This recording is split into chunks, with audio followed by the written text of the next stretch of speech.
하나님의 말씀은 예레미야 3장 19절에서 4장 10절까지의 말씀입니다. 이스라엘은 솔로몬 이후에 우리가 아는 것처럼 남과 북으로 나뉘었습니다. 우리 민족하고 비슷한지요. 남유다, 북이스라엘. 그래서 앞선 말씀에서는 이 유다와 이스라엘을 자매다 이렇게 비유해서 불러주셨어요. 자, 북이스라엘이 하나님을 배역하고 먼저 멸망했습니다. 우상 숭배로 멸망했어요.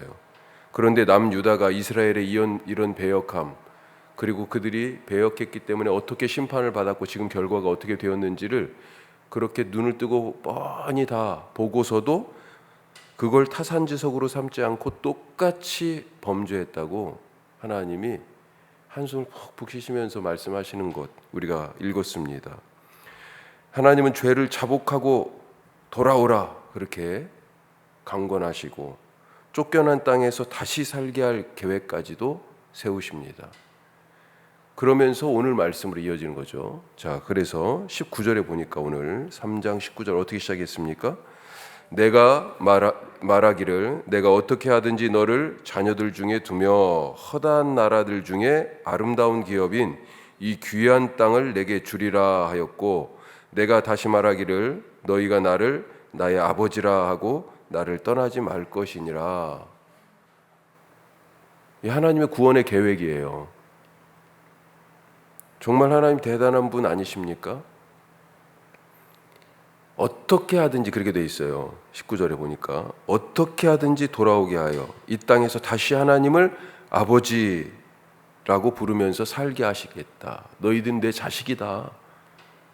그런 계획을 갖고 계십니다. 그래서 북이스라엘이 어때요? 지금 이미 심판을 받아가지고 푹 떠가지고 다른 땅에 옮겨졌어요. 그리고 원래 살던 그 땅은요 폐허가 됐습니다. 그런데 어떻게 반응해요? 이런 자기들의 비참한 땅을 잃어버린 이 땅으로 다시 돌아오게 하겠다 그랬잖아요. 땅을 잃어버린 거죠. 이 잃어버린 땅으로 다시 돌아오게 하시겠다는 이 주님의 말씀을 듣고 자기들의 이 땅 잃어버린 비참한 상황을 맞이한 자기들의 그 실수, 왜 이렇게 되었는지 그 죄, 그 잘못을 압니다. 그래서 3장 21절부터 그렇게 우리가 이방신을 섬기려고 닳도록 찾아다녀서 헐벗은 그 산, 바알을 섬기던 산당이 있던 그 산 위에서 여호와 하나님을 잊어버려서 이렇게 되었습니다 라고 울고 있다, 그런 얘기를 하고 있어요. 자, 그러면서 뭐라고 그래요? 3장 22절 뒷부분에 보니까 보소서 우리가 주께 왔사오니 주는 우리 하나님 여호와이십니다. 이런 고백까지 하네요. 그리고 25절 3장이 끝날 때까지 계속해서 이 이스라엘이 자기들의 죄에 대해서 고백하는 내용이 나옵니다. 작은 산과 큰 산에서 헛된 일을 했고, 우상숭배죠. 또 조상들이 주신 산업인 소떼와 양떼 뿐만 아니라 자기들의 아들, 딸들까지 전부 다 젊었을 때부터 쭉 바알들에게 부끄러운 그것들, 바알이에요. 그 바알들에게, 그 이방 신들에게 바쳤다. 그렇게 하나님의 목소리에 순종하지 않았는데 이제 구원이 여호와께 있습니다 라고 고백하고 있어요. 이 말씀 듣고 하나님이 뭐라고 반응하십니까? 그 이야기가 4장에 지금 나오는 거예요. 자, 4장 1절에 앞부분만 보면요, 같이 해요. 여호와께서 이르시되 이스라엘아 내가 돌아오려거든 내게로 돌아오라. 자, 돌아와요. 잃어버렸던 땅으로 돌아옵니다. 그런데 어디로 돌아와야 돼요? 단순히 그 땅으로만 돌아오는 게 아니고 하나님께로 돌아오라고 말씀하고 계십니다. 그러면서 어떻게 돌아오라고 얘기해요? 가증한 것을 버리고 2절에 진실과 정의와 공의로 여호와의 삶을 두고 맹세해라. 너희가 잘못했다고, 그래서 땅 잃어버렸다고 지금 이런 심판 중에 있다고 얘기하는데 하나님인 여호와 나를 두고 맹세를 해봐. 그렇게 얘기를 해봐. 그렇게 지금 말씀하세요. 아니, 죄를 지었다고 지금 인정을 하는데 하나님이 참 맞다, 니네 드디어 이제 정신 차렸구나, 이런 얘기 하시는 게 아니고요. 잘했다고 칭찬하지 않고 지금 뭐라고 그러시는 거예요? 진짜야? 이렇게 지금 물어보시는 것 같아요. 우상 숭배했던 거, 하나님이 주신 그 기업인 이 땅뿐만 아니라 자식들 다 바알에게 바쳤던 거 잘못했습니다. 그랬더니요, 하나님이요, 돌아오려거든 나한테 돌아와야 되고, 너희들 지금 하는 그 말, 그거 진짜야? 이렇게 지금 말씀하시는 거예요. 회개는 말로만 되는 것이 아니라 행동의 열매가 있어야 진짜 회개다 하는 거죠. 그래서 3절 4절에서 뭐라고 말씀하십니까? 3절 같이 다시 읽으면요, 여호와께서 유다와 예루살렘 사람에게 이와 같이 이르노라. 너희 묵은 땅을 갈고 가시덤불에 파종하지 마라. 묵은 땅을 갈라고 하십니다. 오랫동안 농사를 안 지었어요 이제. 그래서 이 땅은 열매 맺지 못하는 가시덤불이 무성합니다. 여기다 그냥 씨 뿌리면 농사 안 돼요. 하나님이 주신 약속의 땅이, 이 젖과 꿀이 흐르는 풍성한 축복의 땅, 이 땅을 방치해서 가시덤불이 무성한 쓸모없는 땅이 되어버렸습니다. 이런 옛 땅으로 돌아오는 것, 이거 소용없어요. 지금은 이제 아예 사람이 없으니 땅이 그렇게 되었다라고 얘기할 수 있겠지만 어때요? 물론 다른 사람들이 이주해 와서 그 농사 지었어요. 이 땅은 뭐예요? 하나님을 섬기지 않은, 하나님께서 주신 말씀의 열매가 맺히는 걸 방해하는 우상 숭배 가시덤불이 가득한 그 땅 아니었어요. 이런 옛 땅으로 돌아오는 건 소용없다는 것입니다. 다시 돌아와서 바알을 섬기기 위해서 돌아오는 그 목적 때문에 돌아오려면 힘이 있어야 되잖아요. 누가 힘이 있어요? 전쟁의 신 여호와. 그래서 여호와 하나님의 힘을 좀 잠깐 빌려보자, 이런 꼼수 안 통한다는 겁니다.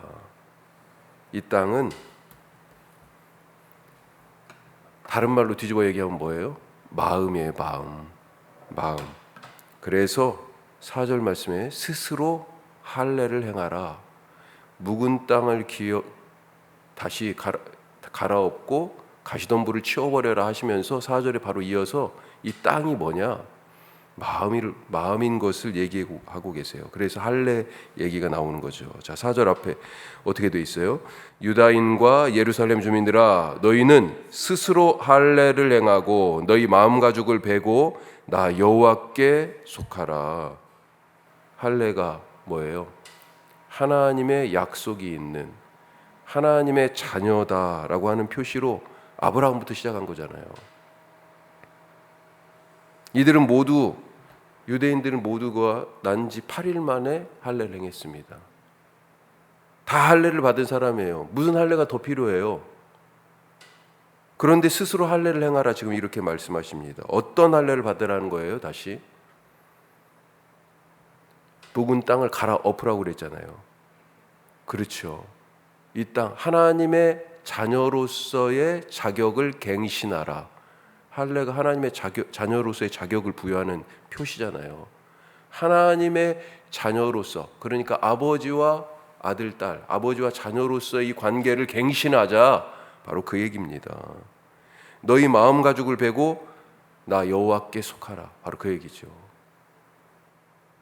하나님의 말씀의 씨가 떨어져서 자라지 않는 굳은 마음을 갈아엎고 하나님의 말씀에 반응하지 않은 죽은 양심, 죽은 마음을 버려라, 이 말씀입니다. 그래야 하나님의 자녀로 살아갈 수 있으니까요. 자, 세례 요한이 뭐라고 했어요? 광야에서 회개하라. 그래서 세례 요한이지요. 예? 회개의 세례를 베풀었어요. 요단강에서 회개하라고 외치면서 죄를 씻는 의미로 세례를 베풀었습니다. 그런데 세례 받으러 온 자들, 우리는 지금 교회에서 세례를 베풀므로 하나님의 자녀다라고 공식적으로 서로 인정하잖아요. 그렇죠? 마음으로도 내가 마음으로 믿었지만 이 세례의 예식을 통하여 하나님의 자녀로 인정받았구나. 아마 그런 마음 때문에 죄 씻음에 대한 표시가 필요해서 그래서 요단강까지 세례 요한에게 세례 받으러 나왔을까요? 그런 자들에게 뭐라고 말해요? 세례 요한이 회개에 합당한 열매를 맺고 속으로 아브라함이 우리 조상이라고 말하지 말라. 내가 너희에게 이르노니 하나님이 능히 이 돌들로도 아브라함의 자손이 되게 하신다. 먼저 우리 마음밭을 갈아엎고 말로만의 회개가 아니라 회개에 합당한 삶의 변화라는 그런 열매 맺기에 힘쓰는 우리 될 수 있기를 바랍니다. 어떻게 가능해요? 마음의 변화는 성령을 부어주심으로만 가능한 거예요. 하나님의 내가 내 영을 부어서 내 마음을 새롭게 하신다고 그랬잖아요. 굳은 마음을 부드럽게 하신다고 그랬잖아요. 썩은 살이 새 살이 돋게 하세요. 하나님의 영, 진흙덩어리가 하나님의 생명을 담은 살아있는 존재가 되게 하시는 것, 이거 성령님만 가능하십니다. 그래서 제자들에게 아직 어떤 의미에서는 진흙덩어리 같은 존재였던 제자들에게 성령이 임함으로 살아있는 존재, 부활의 몸인 예수 그리스도의 몸인 교회가 된 거예요. 자, 삶의 변화가 없는 말뿐인 회개, 이것에 대해서 4절 뒷부분에 뭐라고 얘기하세요? 가시덤불 걷어내고 묵은 땅 기경하고 그렇게 다시 할례를 받아 하나님의 자녀로서의 자격을 갱신해라. 3절 4절에서 그렇게 얘기했는데 그거 하지 않으면 어떻게 된다고요? 너희 악행으로 말미암아 나의 분노가 불같이 일어나 사른다. 그 가시덤불 다 살라버립니다. 그것을 끌 자가 없어요. 그래서 5절부터 9절까지 쭉 죄에 대한 하나님의 심판에 대해서 말씀하고 있습니다. 사람들이 심판을 피하려고 나팔을 불고 야 빨리 모여 그러다가 큰일 난다. 지금 안전한 데 숨어야 되잖아요. 그래서 어디 찾아요? 견고한 성으로 들어가자. 그러면서요 계속해서 6절에 설마 하나님의 성 시온 예루살렘은 안전하겠지.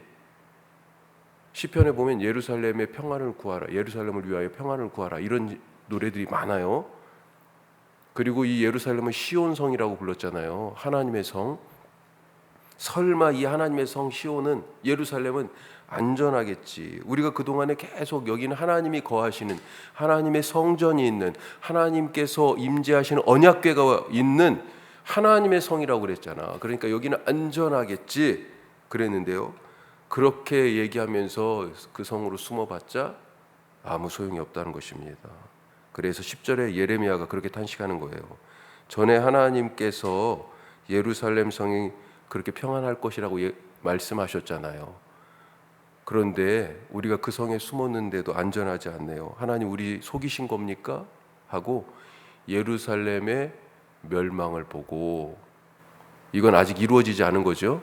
이걸 예언자적, 문법적으로 예언자적 완료 이렇게 얘기하는데, 아직 안 이루어졌지만 이루어진 것을 지금 보고 예언자는 얘기하는 거잖아요. 그렇죠? 이미 예루살렘이 무너지는 것을 예레미야는 보이는 거죠. 그러면서 울부짖는 거예요. 예루살렘 성이 이렇게 됐군요. 하나님, 그동안에 우리가 하나님께서 예루살렘은 안전할 것이다, 그렇게 우리가 또 믿었던 하나님의 약속은 거짓이었던가요? 이렇게 슬픔을 반어적으로 표현하고 있습니다. 세례 요한은 이미 도끼가 나무 뿌리에 놓였으니 좋은 열매 맺지 않은 나무마다 찍혀서 불에 던져질 것이다 그랬습니다. 오늘 행위로, 말로만이 아니라 우리의 삶에서 하나님 앞에 우리가 돌아오고 회개에 합당한 그런 말씀의 열매를 맺음으로 우리가 하나님 안에서 살아가는 그런 열매가 풍성한 하루 되시기를 주님의 이름으로 축복합니다. 기도하겠습니다. 오늘 이 말씀 생각하면서 기도하십시다. 특별히 우리 3절 4절, 어때요? 하나님이 가시덤불을 걷어내라, 묵은 땅을 갈아엎어라, 하나님의 자녀로서의 자격을 갱신하고 하나님을 다시 아버지라 부르기 위하여 우리가 성령으로 충만해야 될 이유가 있어요. 오늘 그 성령님을 구하시면서 기도하시고요. 하나님이 이 이스라엘이 회개하는 얘기를 하고 돌아오겠습니다 그랬더니 뭐라고 그러세요?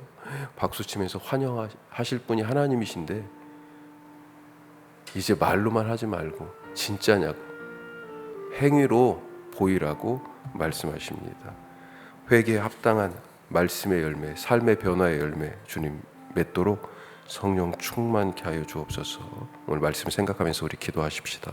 뿐만 아니라 우리 교회에 이제 5년을 채워가고 있는데 하나님 우리를 통하여서 사람이 예수 그리스도의 몸인 교회가 되는 그런 구원의 역사가 세상 가운데 있게 하시고 혁신도시 안에 있는 10개 교회 우리의 선교 동역지들 복음의 현장들을 위해서 기도하십시다. 기도하겠습니다.